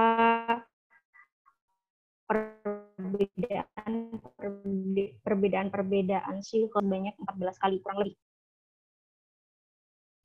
Akan tetapi kalau kata zawaj itu kurang lebih disebutkan di dalam Al-Quran, zawaja yuzawiju kurang lebih sekitar dalam 4-5 ayat. Oleh karenanya, mengapa memang dua sigot ini juga dianggap salah satu faktor terpenting dalam pernikahan, karena memang menikah itu sigot yang yang masyhur itu adalah inkah atau tazwij, gitu kira-kira. Akan tetapi sesungguhnya ada perbedaan di antara keduanya. Menurut Profesor Dr. Quraish Shihab bahwa nikah itu berarti penyatuan antara kedua pasangan laki-laki dan perempuan, yang mana penyatuan ini sebenarnya bukan berarti melebur atau bukan berarti penyatuan ini tanpa perbedaan. Pernikahan apapun itu pasti tetap ada perbedaan, entah perbedaan karakternya, entah perbedaan sifatnya, entah perbedaan pemikirannya dari kedua belah pihak atau dari masing-masing pasangan. Oleh karenanya nikah di sini diartikan sebagai penyatuan dari perbedaan-perbedaan di antara kedua pasangan tersebut. Nah, kemudian kalau zawaj ini lebih kepada keberpasangan, artinya bagaimana perbedaan tersebut disandingkan, dipasangkan, dikompromikan untuk selanjutnya dapat menuju tujuan daripada menikah itu sendiri. Jadi jelas bahwasanya ada dua lafaz yang berbeda, akan tetapi sesungguhnya ya hampir maksudnya sama, seperti itu. Kemudian berbicara mengenai ayat-ayat pernikahan, sebenarnya memang banyak disinggung di dalam Al-Quran.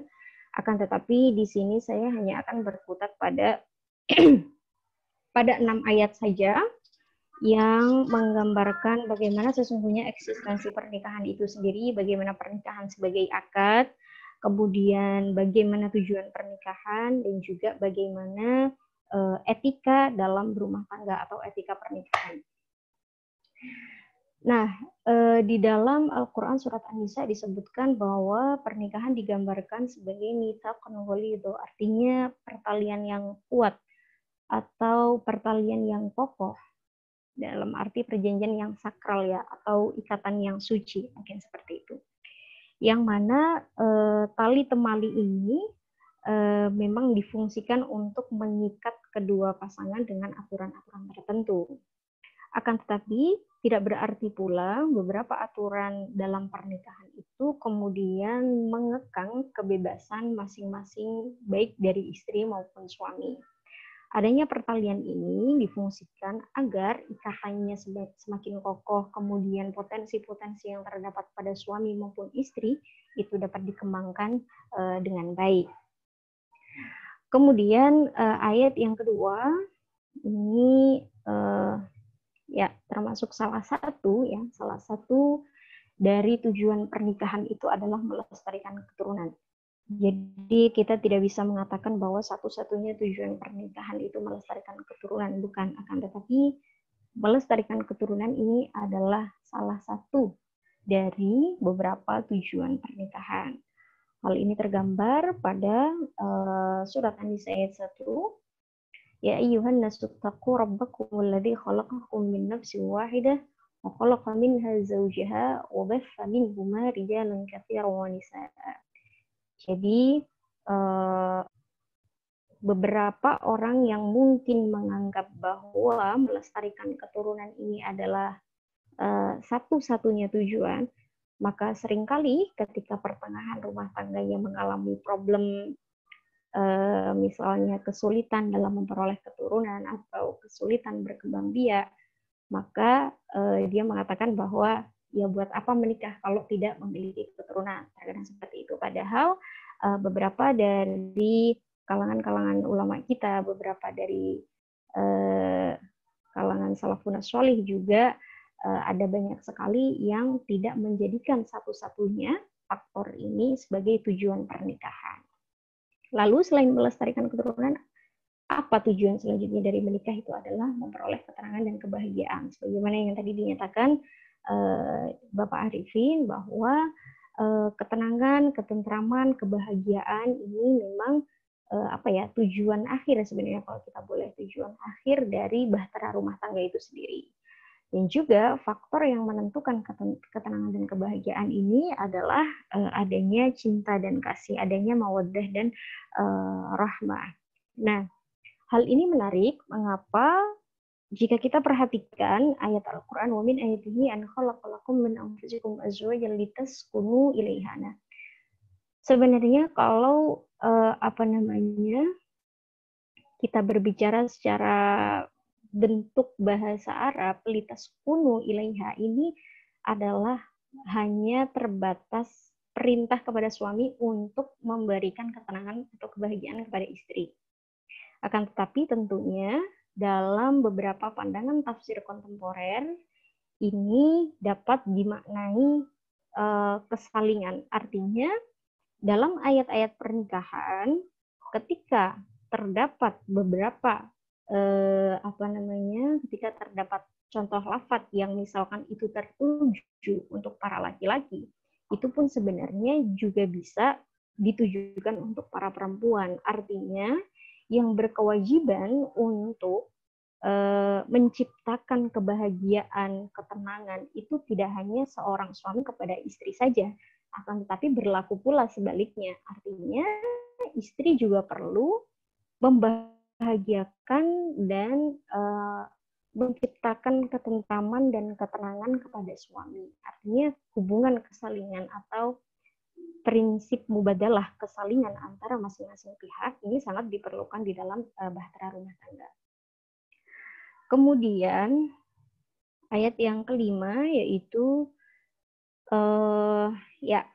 terkait etika berumah tangga di dalam Al-Quran surat Al-Baqarah ayat 187, di situ menjelaskan hunna libasul lakum wa antum libasul lahun. Artinya mereka, para istri atau para perempuan itu merupakan pakaian bagi kamu dan kamu juga merupakan pakaian bagi mereka. Nah, ini majaz ya, artinya kebutuhan kita terhadap pasangan itu layaknya kebutuhan kita terhadap pakaian kita. Dan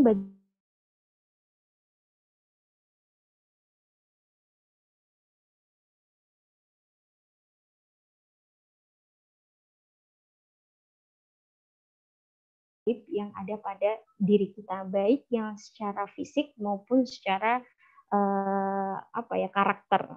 Jadi masing-masing dari suami istri itu perlu atau bahkan wajib untuk menutupi kekurangan dan aib dari masing-masing pasangannya.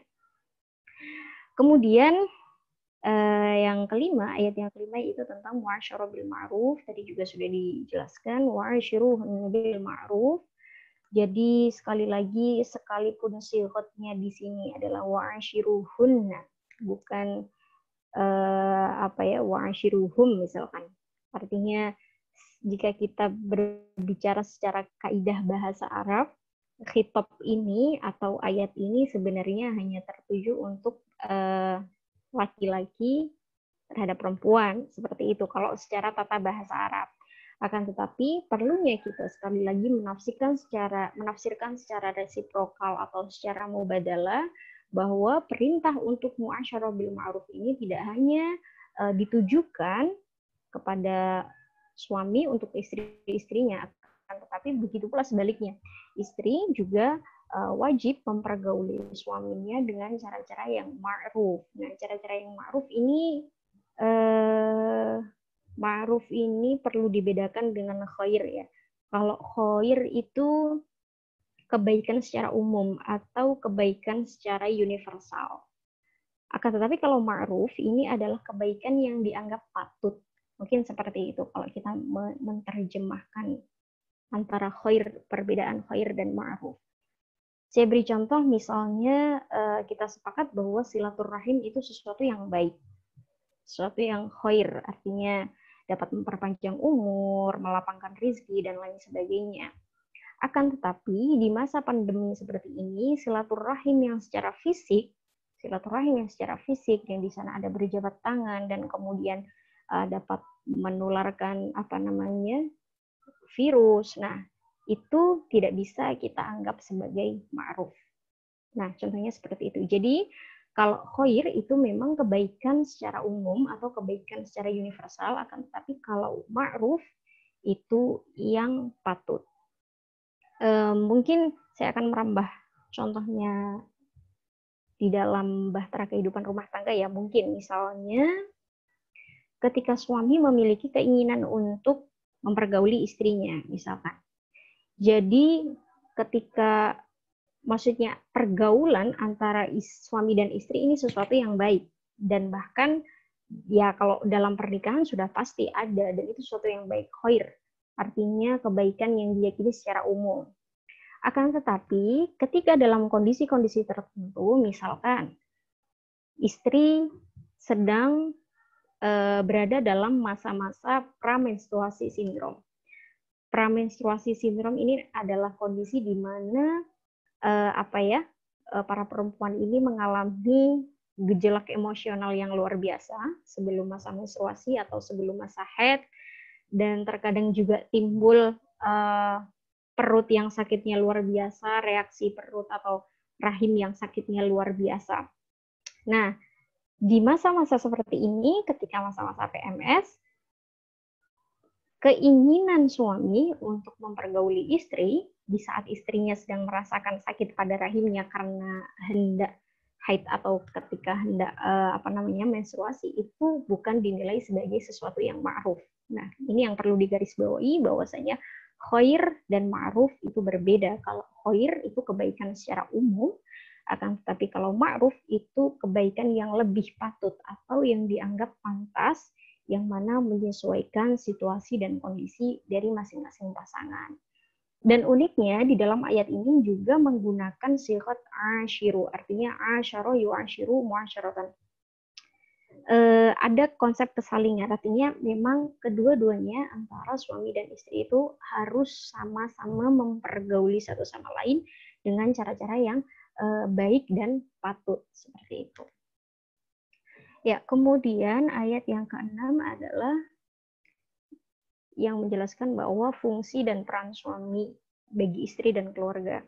Di dalam surat Al-Baqarah ayat 223 disebutkan bahwa Allah Ta'ala berfirman, nisa'ukum harthul lakum fa'tu harthakum anna syi'tum waqaddimu li anfusikum, bahwa perempuan itu merupakan ladang garapan atau istilahnya sawah ya. Sawah bagi para laki-laki. Nah, menurut Profesor Quraish Shihab, sekali lagi, fungsi suami di sini adalah sebagai, katakanlah sebagai petani. Sebagai petani ini maksudnya dia yang bertugas untuk menggarap tanahnya itu dengan baik, kemudian menanam bibitnya ke tanah tersebut, sampai kemudian muncul benih-benihnya, kemudian benih tersebut tumbuh, sehingga hasil dari proses pertanian tersebut dapat dirasakan bersama bagi para suami istri. Mungkin gambarannya seperti itu. Ya, baik, coba kita bahas satu persatu. Ayat yang pertama yang menjelaskan bahwa pernikahan itu merupakan sebuah proses perjanjian yang sakral atau ikatan yang sangat suci, karena memang prosesi akadnya itu menggunakan nama Allah, menggunakan sighot-sighot yang ditentukan dalam ajaran agama, dan juga sebelum adanya proses pernikahan tersebut, pastinya setiap calon pasangan itu melalui tahapan-tahapan yang juga tidak mudah, seperti misalkan ta'aruf, kemudian khitbah, kemudian juga harus ada kerelaan dari masing-masing kedua belah pihak dan kedua belah pasangan, kemudian bagaimana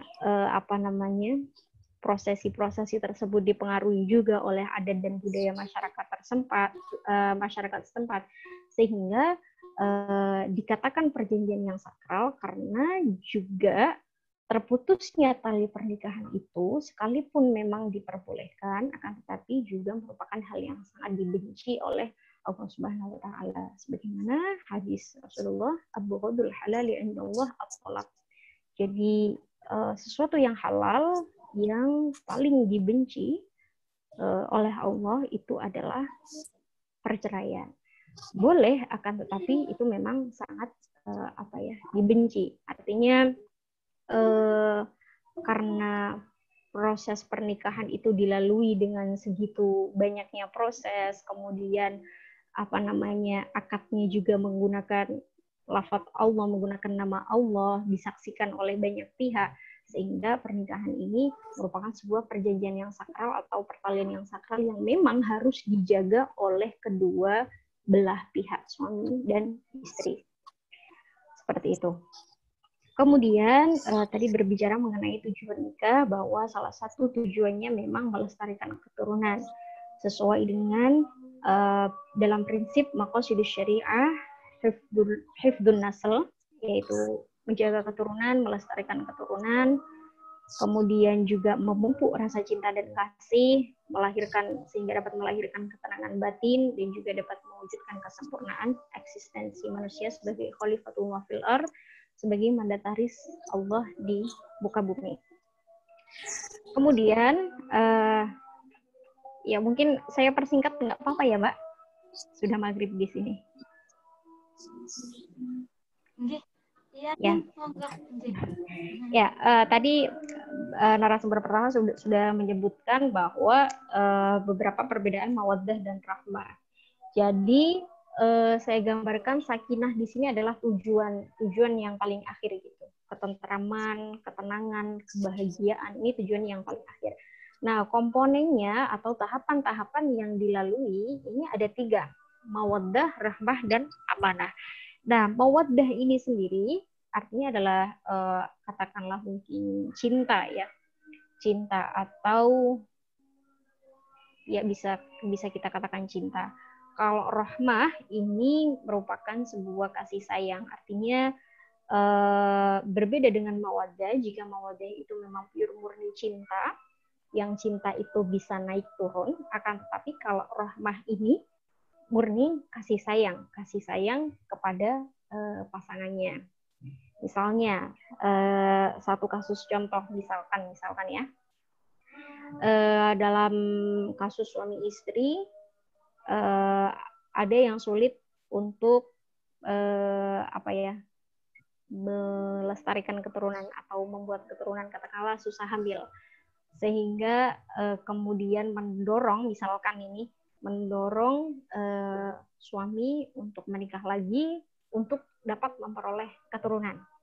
Itu kalau memandang bahwa tujuan pernikahan hanya untuk memperoleh keturunan. Akan tetapi jika misalnya sang suami ini memandang istrinya dengan pandangan yang rahmah, pandangan yang kasih sayang, akan memikirkan ke depannya gimana, pembagian waktunya, pembagian nafkahnya, pembagian nafkah baik materi maupun immateri, bisa saja tidak terjadi seperti itu. Bisa saja tidak terjadi karena memang tujuan utama daripada pernikahan ini adalah memperoleh sakinah itu tadi, atau ketenangan. Dan yang paling penting, step yang ketiga ini adalah amanah. Jadi amanah ini adalah menyadari bahwa suami maupun istri maupun anak-anak itu adalah titipan dari Yang Maha Kuasa. Jadi sekalipun telah dilaksanakan akad nikah, bukan berarti istri ini murni sepenuhnya milik suami. Bukan demikian. Akan tetapi istri adalah amanah suami dan suami juga amanah istri. Mengapa saya katakan demikian? Karena kalau kepemilikan itu menandakan boleh dijual atau boleh digadaikan, misalnya seperti itu. Misalkan nih saya beli mobil, berarti saya memiliki mobil, saya berhak menjual mobil, saya berhak menggadaikan mobil dan lain sebagainya. Akan tapi dalam pernikahan kita tidak bisa seperti itu. Artinya pernikahan ini adalah amanah, secara akadnya ini amanah, suami amanah, istri amanah, anak-anak juga amanah. Artinya semuanya titipan dari Allah yang benar-benar harus kita jaga baik-baik. Nah, setelah ketiga komponen ini terpenuhi, kita bisa mewujudkan sebuah keluarga sakinah atau kehidupan yang tentram, tenang, bahagia. Nah, kebahagiaan yang seperti apa yang dimaksud di dalam konsep sakinah ini adalah menurut Kiai Haji Husain Muhammad dan Quraisy Shihab ya, tentunya ada 4 komponen ketenangan di sini. Ada dari ketenangan psikologis atau ketenangan emosional yang tadinya sukanya marah-marah terus kemudian nggak jadi marah-marah. Kemudian ketenangan secara ekonomi. Nah, ketenangan secara ekonomi ini bukan berarti harus kaya, akan tetapi cukup untuk memenuhi kebutuhan sehari-hari. Kemudian bagaimana bisa memperoleh yang terpenting adalah ketenangan spiritual, bagaimana kemudian hubungannya dengan Allah bisa menjadi lebih dekat, kemudian bisa menjadi bisa takarrub terus dengan Allah dan sebagainya. Kemudian juga mempererat atau mempererat hubungan personal dan sosial, artinya hubungan antara kedua belah pihak keluarga menjadi tenang, hubungannya dengan masyarakat juga berjalan dengan baik. Nah, keempat komponen inilah yang menjadi cita-cita pernikahan yang sesungguhnya. Artinya ketenangan atau kebahagiaan secara psikologis, ekonomis, hubungan personal dan sosial, dan juga secara spiritual. Kemudian yang terakhir ini adalah bagaimana muasyarah bil ma'ruf, yang dimaksud dalam Al-Quran adalah bagaimana pasutri dapat bekerja sama dan berbagi peran dalam membina rumah tangga. Artinya tidak semua-muanya harus dibebankan kepada istri dan juga tidak semua-muanya harus dibebankan kepada suami. Masing-masing keduanya antara suami istri harus bekerja sama sesuai dengan porsi masing-masing. Karena di dalam Al-Quran sendiri telah dijelaskan wal mu'minuna wal mu'minatu ba'duhum awliya'u ba'd. Antara mukmin dan mukminah itu adalah mitra satu sama lain dan bisa saling bekerja sama satu sama lain, partner. Artinya begitu pula dalam ruang lingkup domestik, di dalam keluarga juga perlunya bekerja sama antara pasangan suami istri. Kemudian pasutri saling memahami serta menerima kelebihan dan kekurangan. Ini sudah jelas karena tidak mungkin kita hanya mencintai kelebihan seseorang saja, akan tapi yang lebih penting dalam sebuah rumah tangga adalah juga mencintai dan menerima kekurangannya. Kemudian yang ketiga adalah pasutri menutupi kekurangan dan aib pasangan. Tadi sudah dijelaskan. Dan yang terakhir adalah pasutri tidak mengungkit jasa kebaikan yang telah dilakukan. Seperti misalkan, Mas aku kan masih ngomong, sampean gantian masak, misalkan seperti itu. Nah, artinya hal-hal yang seperti ini itu mungkin tidak akan terjadi ketika telah ada kompromi atau itu tadi berbagi peran dalam rumah tangga. Ketika peran-peran itu telah dikompromikan dengan baik, maka tidak akan terjadi bagaimana antar suami istri itu saling mengungkit jasa kebaikan yang telah dilakukan satu sama lain. Seperti itu. Kemudian yang terakhir, ini adalah yang terpenting, orang tua adalah pendidikan utama bagi anak-anaknya. pendidikannya. Saya tidak mengatakan hanya ibu saja yang merupakan pendidikan utama, biasanya dikatakan al-ummu al-madrasah al-ula.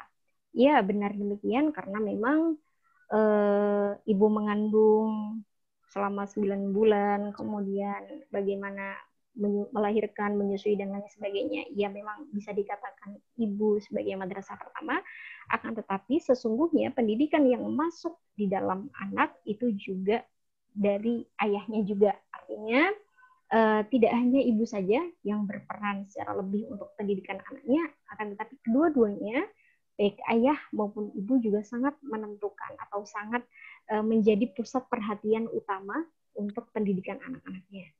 Mendidik keluarga dengan segenap kecerdasan emosional, intelektual, dan spiritual, ini ketiga-tiganya penting, akan mendorong keluarga menuju miniatur masyarakat yang berperadaban, karena keluarga adalah komponen terkecil masyarakat dalam komponen dalam wujud yang terkecil seperti itu mungkin ya.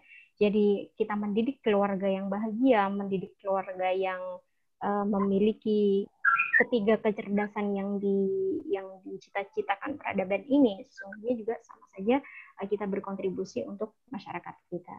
Mungkin sekian dari kami, kurang lebihnya mohon maaf. Wassalamualaikum warahmatullahi wabarakatuh. Waalaikumsalam warahmatullahi wabarakatuh. Jazakumullah kami sampaikan kepada Ning untuk acara selanjutnya yaitu diskusi nggih. Mungkin untuk sahabat Quran yang mau bertanya bisa menghidupkan video dan audionya. Nanti bisa mengangkat tangan dan saya tunjuk terlebih dahulu. Monggo sahabat Quran yang mau bertanya.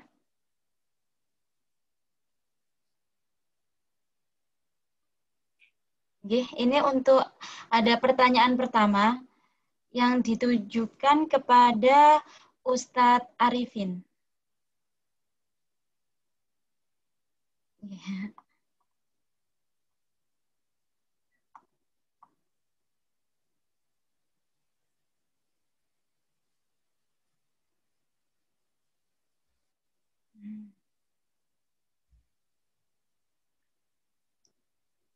Oke, untuk yang pertama ini ada Saudara Mazlin, monggo dibuka dulu audio dan videonya. Monggo.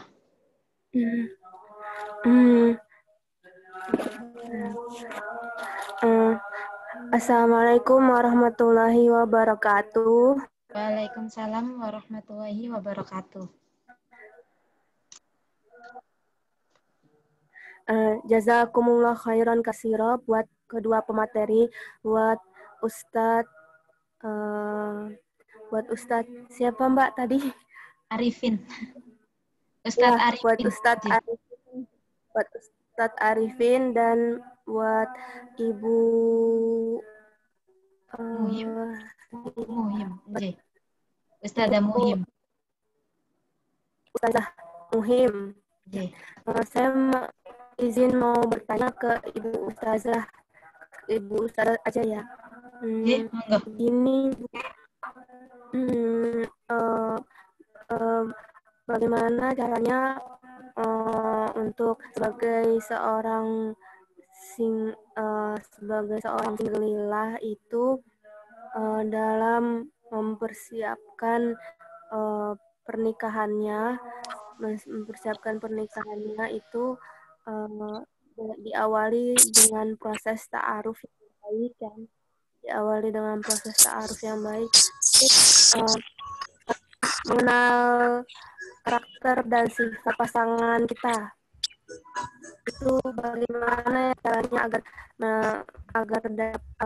bisa mendapatkan pasangan hidup yang soleh, yang baik hati, yang benar-benar baik hati, jujur, rendah hati, dan bertakwa dan soleh. Demikian pertanyaan dari saya ini. Wassalamualaikum warahmatullahi wabarakatuh. Waalaikumsalam warahmatullahi wabarakatuh. Jazakumullah Saudara Mazlin. Saya ulangin pertanyaannya lagi yang berikan kepada Ustadzah Muhim untuk pertanyaan dari Saudara Mazlin, bagaimana caranya sebagai seorang singgelilah untuk mempersiapkan pernikahan yang diawali dengan proses ta'aruf agar kita sebagai pasangan bisa saling mengetahui karakter satu sama lain. Agar mendapatkan pasangan hidup yang baik, hati, bertanggung jawab, dan soleh. Untuk selain kita biar saling mengenal karakter satu sama lain, biar juga kita mendapatkan pasangan yang sesuai dengan Islam. Gitu nggih. Monggo Ustadzah Muhim. Ya, terima kasih. Sebenarnya kalau untuk kriteria pria yang solih atau gimana tadi proses ta'aruf ya? Proses ta'aruf itu kalau di dalam Islam sebenarnya cukup diketahui bagaimana kualitas agamanya dari sholatnya. Jadi di sini disebutkan dalam hadis riwayat Ahmad, la khaira fi dinin la sholata lahu. Tidak ada kebaikan bagi satu agama yang tidak ada sholatnya. Artinya sholat ini menjadi indikator yang utama dalam mencari seorang pasangan. Sekalipun ada hadis juga yang menyatakan bahwa la tungkahul mar'atu illa li arba'ah li diniha wali jamaliha wali nasabiha wali maliha. Tapi nggak tahu ini urutannya ya. Yang terpenting adalah 4 komponen itu. Jadi agamanya, kemudian hartanya atau secara kemapanan ekonominya, kemudian parasnya, dan kemudian yang terakhir adalah keturunannya. Sebenarnya 4 kriteria itu yang disebutkan di dalam hadis. Akan tetapi yang terpenting dari semua itu adalah agamanya. Nah, sekalipun juga di dalam hadis itu adalah artinya memberikan pilihan untuk para laki-laki bagaimana tips untuk memilih perempuan. Nah, kalau kita menggunakan perspektif tafsir mubadalah, itu juga berlaku juga bagaimana seorang perempuan mencari kriteria suami, artinya juga menggunakan 4 komponen itu. Dan yang terpenting adalah yaitu tadi lidiniha, dan indikator kualitas agamanya ini seperti apa ya, dilihat dari sholatnya itu tadi, sholatnya rajin 5 waktu atau bagaimana bacaan Qur'annya. Tapi yang jelas indikator utamanya itu adalah sholatnya itu tadi, agamanya dilihat dari sholatnya. Dan kemudian ya tata cara ta'aruf yang mungkin saat ini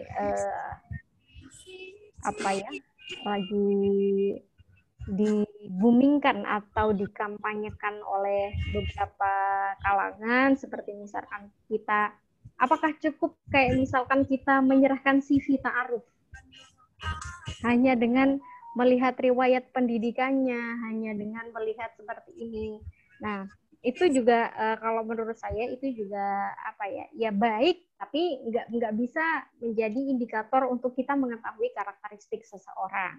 Yang terpenting dalam ta'aruf itu adalah bagaimana kita proses pengenalan satu sama lain, yang proses pengenalannya itu dibenarkan menurut syariat, menurut agama. Jadi penyesuaian, kita juga harus tahu penyesuaian visi dan misi, penyesuaian cita-cita dan lain sebagainya, karena banyak sekali pernikahan yang gagal karena tidak adanya kesepakatan atau tidak adanya cita-cita yang sama, tujuan yang sama, seperti itu. Jadi ya itu tadi Mbak, mungkin dinilai dari bagaimana agamanya dengan dia sholat 5 waktunya. Mungkin itu Mbak jawabannya. Alhamdulillah, sangat luar biasa ya jawaban dari Neng Muhim. Semoga bisa diterapkan oleh kita semua. Yang paling utama ketika kita ingin melihat karakter dari pasangan kita, yang paling utama adalah agama dan sholatnya. Baik, untuk pertanyaan selanjutnya ini disampaikan oleh Saudara Eni Nurvita. Assalamualaikum, pertanyaan untuk Ustadz Arifin. Adakah trik agar ada khatib tips dan trik gini ya, agar di dalam pernikahan menjadi pernikahan yang idaman. Karena ketika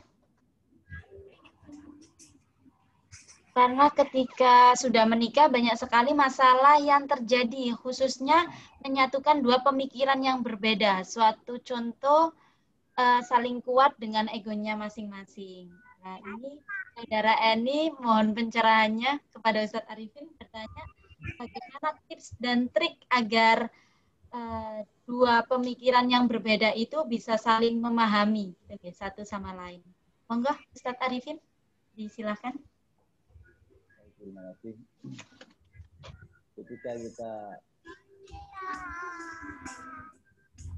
Ketika kita berbicara tentang masalah saling, saya istilahkan saling.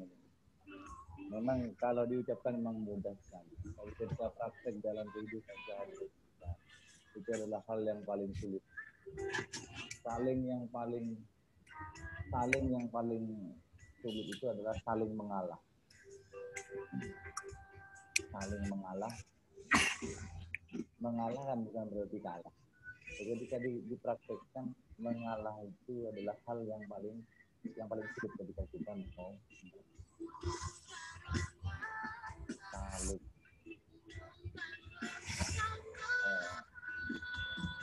Sahabat, mulai zaman sahabat dulu, kita banyak kalau kita mau melihat buku, atau mungkin ada kitab-kitab sirah Nabawiyah tentang sejarah sahabat, termasuk sahabat kesabaran. Yang intinya, makanya saya tadi di awal saya kan menitik beratkan bahwa yang disebut barokah itu tambah baik itu ciri khasnya itu adalah dewasa. Ciri khasnya orang dewasa itu yang selama ini yang juga saya harus praktek, bahkan sampai sekarang juga harus praktek, adalah bersabar.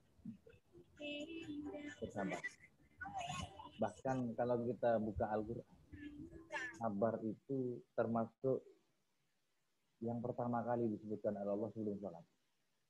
Wasta'inu bis-sabri. Jadi letak sabar itu adalah hal yang paling utama untuk menentukan bahwa dia dewasa.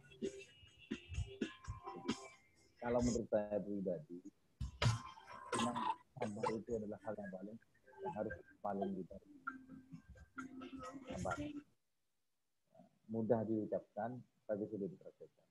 Sayyidina Umar dulu, singa padang pasir kurang ditakuti apa sama pasir. Tapi ketika di hadapan istrinya marah-marah, Sayyidina Umar lebih memilih diam, bahkan lebih memilih untuk meninggalkan rumah dulu. Apakah tidak berani untuk membantah istri? Ya terlalu berani. Inilah letak sebenarnya untuk mengerti saling itu, kalau apa yang telah saya teliti. Nah, saya menelitinya dari bahkan ada ulama mengatakan kebanyakan para wali itu dijadikan wali oleh Allah. Dijadikan wali, terutama wali abdal, itu karena bentuk kesabaran. Jadi untuk mencapai saling itu memang dibutuhkan untuk sabar memahami pasangan, berusaha untuk tidak memenangkan ego. Sabar itu tidak memenangkan ego pribadi, dan berusaha untuk menumbuhkan empati pada pasangan kita. Kalau sudah ada itu, insya Allah bukan menyatukan. Kalau menyatukan, sepanjang yang saya tahu, tidak pernah ada dua hati yang tersatukan. Kalau menyatukan, kalau menyelaraskan, ibarat rel sepur itu, kan itu selaras. Selagi selaras, insya Allah masih bisa. Tapi kalau disatukan kayaknya tidak bisa, karena dua pemikiran yang berbeda. Ya, karakternya berbeda. Kalau disatukan kayaknya tidak mungkin. Satu keturunan saja itu karakternya beda-beda, apalagi bukan satu turunan. Ya. Kakak dan adik bersaudara itu berbeda-beda. Padahal darah yang sama, bapak yang sama, ibu yang sama. Apalagi bapak yang tidak sama, ibu yang tidak sama, karakter yang berbeda. Ya. Ini mungkin. Jadi salingnya yang ditumbuhkan. Atau katanya Neng Ulum tadi ya, tentang masalah muasyarah itu. Muasyiruhunna bil ma'ruf, kan tadi sudah saya jelaskan muasyiruhunna bil ma'ruf. Allah sudah memprediksi kok. Pasti ada yang tidak kita senangi dari pasangan kita. Pasti. Kan sudah diprediksi sama Allah. Fa in karihtumuhunna, maka bagaimana kalau ada yang tidak disenangi? Ya fastamirul muasyarah bil ma'ruf itu. Kenapa? Karena ada hal yang di luar itu. Ada hal yang tidak terduga kadang. Ada hikmah di balik kesabaran kita ketika kita muasyarah bil ma'ruf terhadap pasangan kita. Mungkin itu yang bisa saya sampaikan. Baik ya, monggo. Jazakumullah Ustadz Arifin. Selanjutnya alhamdulillah nggih, semuanya ini ada saya kasih kesempatan satu orang mawon nggih karena waktunya sudah habis. Ini ada pertanyaan dari saudara Nur Syamsi Ihsan. Assalamualaikum, izin bertanya Ustadz, bagaimana mengatasi kesalahan dalam niat menikah yang salah? Misalkan niat awalnya karena melihat umur yang semakin tua dan sekarang udah tidak cocok, apakah boleh mengajukan perceraian?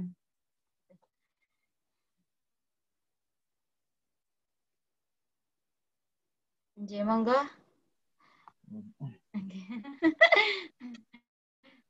Ya. Niat itu memang ada hal yang paling menentukan dalam hidup kita. Niat itu adalah hal yang paling menentukan dalam hidup. Tapi tajridun niat adalah hal yang juga penting dalam kehidupan kita. Jangan berputus asa dengan karena salahnya di awal. Terus ketika memang sudah tidak ada kecocokan, itu balik ke takdir Allah. Tapi jangan dibuat alasan hal itu tidak cocok. Kalau saya gitu. Ketika tidak ada kecocokan, maka bagaimana? Maka kalau urutannya di Al-Quran, jadi kita islah. Ya. Ada Al-Qurannya, yang hafal Al-Quran mungkin ya. Abahatu hakamam min ahlihi wa hakamam min ahliha, yang gitu. Kita islah. Jadi orang tua memang tidak boleh ikut campur dalam urusan rumah tangga putra-putrinya. Tidak boleh. Tapi ketika untuk tujuannya islah anaknya, ketika untuk islah putra-putrinya demi kebaikan kedua putra-putrinya, maka turut campurnya orang tua di sini, maka mereka tidak apa-apa. Ini islah. Kalau memang sudah tidak bisa dipertemukan lagi, maka sudah tidak ada jalan lain. Kalau memang harus lari pada perceraian. Nah, tapi yang ditanyakan tadi, pertanyaannya kan tentang masalah niat. Apa? Niat ya. Ketika niatnya salah, ya diperbaiki di tengah jalan itu niatnya. Ya. Awal dulu saya enggak niat kayaknya, loh sudah diperbaiki saja, ditajdid saja sekarang. Gitu. Karena tajdid niat tidak ada istilah kaset, tidak ada istilah telat untuk memperbarui niat. Apalagi pasangan kita sudah cukup, sudah muafiqah dengan kita. Itu mungkin. Kalau masalahnya. Kalau tentang masalah perceraian, memang Abu Ghadul Halal indallah ta'ala. Paling dibenci oleh Allah itu adalah masalah talak. Tapi perlu kita ingat, ada hadis Rasul. Ada hadis Rasul yang menjelaskan ketika seorang sahabat mengeluh pada Rasul. Ya, ada kan hadisnya, la taruddu yadal lamis. Inna mra'ati la taruddu yadal lamis. Wahai Rasul, istriku ini tidak pernah nolak kalau dipegang orang, kan gitu kan. Ada kan yang begitu. La taruddu yadal lamis. Istriku kalau dipegang orang tidak tahu nolak. Itu. Atau kalau dianalogkan dengan dipegang, ya yang lainnya lah. Misalnya disenyumin laki-laki lain, senyum juga lah. Misalnya gitu. Bagaimana? Apa kata Rasul? Ceraikan saja. Zaman Rasul gitu. Berarti ada cerai yang disunnahkan juga, dianjurkan juga. Ketika istri kita sudah sulit untuk diperbaiki menjadi orang baik, maka mungkin jalan yang terbaik adalah harus tidak dalam satu biduk. Itu mungkin tambahan dari saya. Ya. Makasih Mbak Ica ya. Alhamdulillah, rangkaian acara webinar pernikahan idaman hari ini sudah selesai. Agar acara pada sore hari ini semakin berkah, monggo Ustadz Arifin dipimpin doanya. Oh, saya lagi nih. Jika admin sahabat Qurannya jenengan. Ini doa apa ini? Doa yang belum punya jodoh mudah-mudahan gitu ya. Ala hadiniyah wa ala kulli nabiyin sholihah bi jahi sayyidina Muhammad sallallahu alaihi wasallam. Al-Fatihah. A'udzubillahi minasyaitonir rajim. Bismillahirrahmanirrahim. Alhamdulillahirabbil alamin. Arrahmanirrahim. Iyyaka na'budu wa iyyaka nasta'in. Ihdinas siratal mustaqim. Siratal ladzina an'amta 'alaihim ghairil maghdubi 'alaihim waladdallin. Bismillahirrahmanirrahim. Hamdan syakirin, hamdan naimin, hamdan yuwafi ni'amahu yukafi mazidah. Rabbana lakal hamdu kama yanbaghi subhanaka la nuhsi sana'an 'alaika anta kama asnaita 'ala nafsik. Walakal hamdu qabla ar-ridha, walakal hamdu ba'da ar-ridha.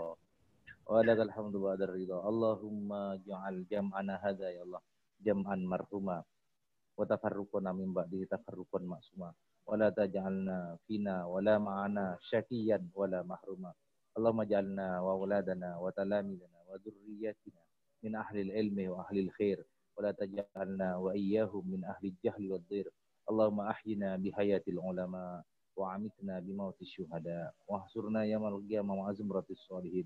Allahumma la tada' lana dhanban illa ghafarta wa la hamman illa farajta wa la daynan illa qadaita wa la hajatan min hawaijid dunya wal akhirah illa addaitaha ya arhamar rahimin ya rabbal alamin. Rabbana ighfir lana wa liwalidina warhamhuma kama rabbayana shighara.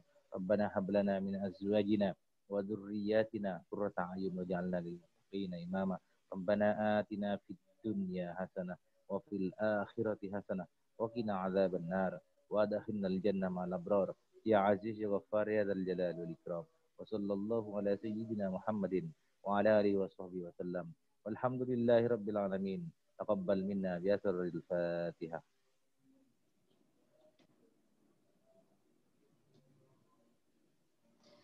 Syukran jazakumullah khairan kasiran Ustadz.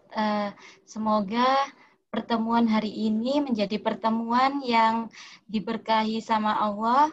Dan untuk penutup, di sini ada sedikit rangkuman dari materi hari ini. Yang pertama yaitu manfaat menikah. Manfaat menikah agar kita tetap terjaga keturunan manusia, menjaga kehormatan dan kemaluan dari berbuat zina, terlaksananya kepemimpinan suami atas istri dalam memberikan nafkah dan penjagaan. Selanjutnya ada beberapa esensi kebahagiaan, kriteria esensi kebahagiaan yang meliputi 4 hal. Yang pertama yaitu pasangan yang serasi, kedua keturunan yang solih-solihah, ketiga punya teman yang baik, dan yang keempat diusahakan untuk mencari rezeki yang jaraknya tidak jauh. Baik, itu berikut adalah beberapa materi tentang webinar pernikahan idaman hari ini. Terima kasih kami sampaikan kepada sahabat Quran.